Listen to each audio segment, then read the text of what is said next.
Sana, mga mahal kong kababayan, huwag niyo pong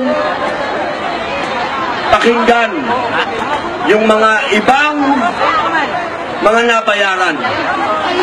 Napakadami kong mga kasama ko ang nabayaran para pulahin kayo, para kumbinsihin kayo na iboto si ganito, iboto si ganon.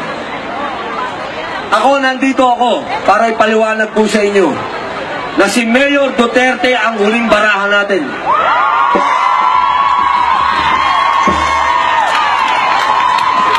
Kapag ka pinalagpas pa po natin ang pagkakataon na ito, kawawa na po tayong mga Pilipino, maawa na po tayo sa sarili natin. Lalo na po sa panahon ngayon na ang buong mundo ay dumaranas ng krisis. Lalo na po sa panahon ngayon na ang mga pera ninyo ay talagang umuulan sa bansa natin. Sana may puntahan. Sana may puntahan lahat yung sakripisyo ninyo. Ipaglaban po ninyo kung ano ang tama sa oras na to, dahil pag ito lumagpas pa, wala na. Kahit anong gawin ko rito, magkikisay ako dito, wala na. Wala na pong magagawa yun. Ito na ang pagkakataon. Ito na ang panahon. Naniniwala po ba kayo na ito na ang panahon? Parang mahina doon sa dulo.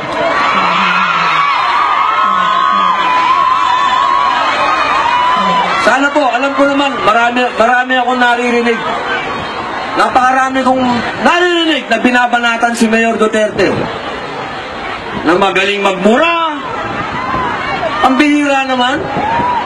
Issue ba yung magaling magmura? Ako lang. Putaki lang yan.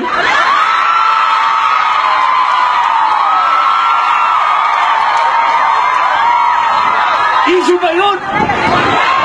Ang issue dito, pumunta ako dito, walang bayad para sa inyo. Yun ang issue. Pero yung putang ina, hindi issue yun.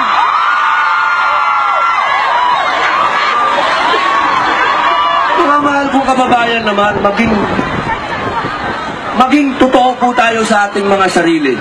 Hindi issue sa mga Pilipino yung mura. Ang issue sa mga Pilipino, number one, kung may nagawa ka. Kung meron kang nagawa para sa pamilya mo, may nagawa ka para sa kapitbahay mo, may nagawa ka para sa bayan mo. Yun ang issue dito. Ano bang isang issue? Diba si Trillanes, binabanatan siya, no? Kilala nyo ba si Trillanes?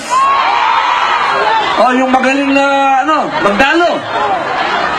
Diba? Kung banatan niya si Mayor, sabi niya, ampaw daw si Mayor. Paano naging ampaw si Mayor? Si Mayor may nagawa. Si Trillanes may nagawa ba? Maraming ginawa yun, sumuko. Yung tao na yun, walang ginawa kundi magkutita pagkatapos sumuko. Ngayon, senador na, hindi ba? Ang tanong, may nagawa ba siya bilang senador? Wala po, kahit ano. Kunin lang yung tax nyo. Yan ang nagawa niya. Maraming bumabanat kay Mayor kung sino-sino. Pero pag tinanong mo kung may nagawa, wala silang nagawa. Ako, baka mas marami pa akong nagawa kay Trillanes, sa totoo lang po. Baka mas marami nagmahal sa akin, chicks, sa totoo lang.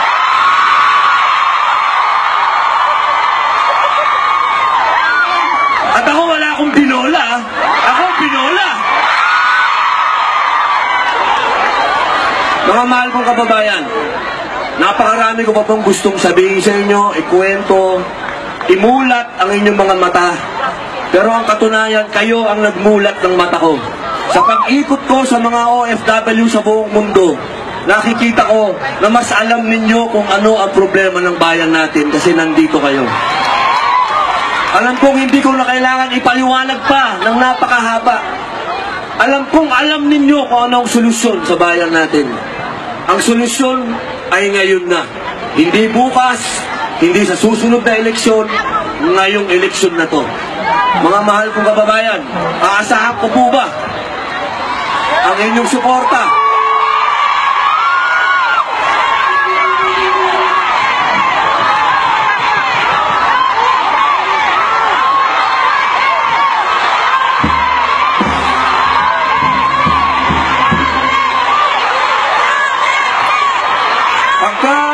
malakas yung Duterte, kakantahan ko kayo.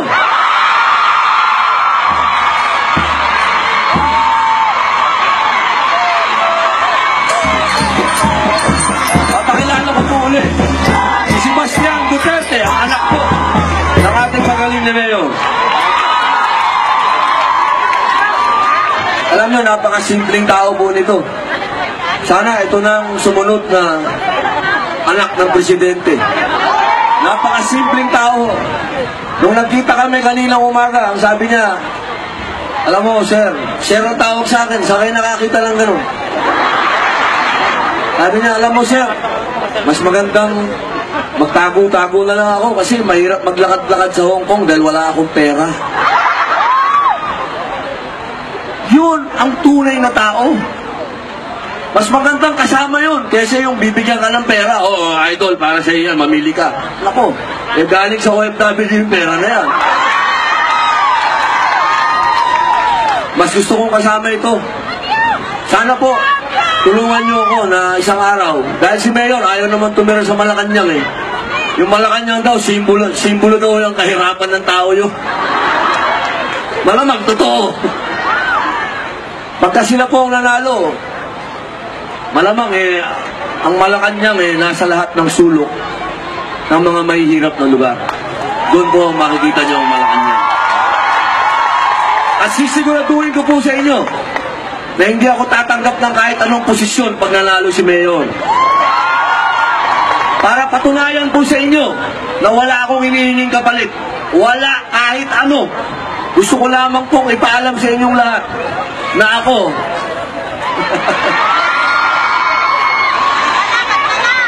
gusto ko lamang pong ipaalam sa inyo na ako nagmamalasakit sa kapwa ko Pilipino at sa bayan. Yun lamang po. O pare, kakanta na tayo.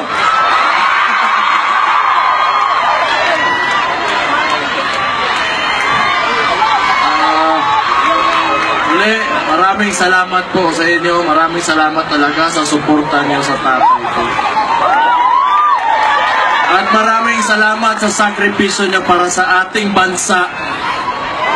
Sama-sama po tayo sa tunay na pagbabago. Mabuhay ang Pilipinas! Mabuhay ang Pilipinas!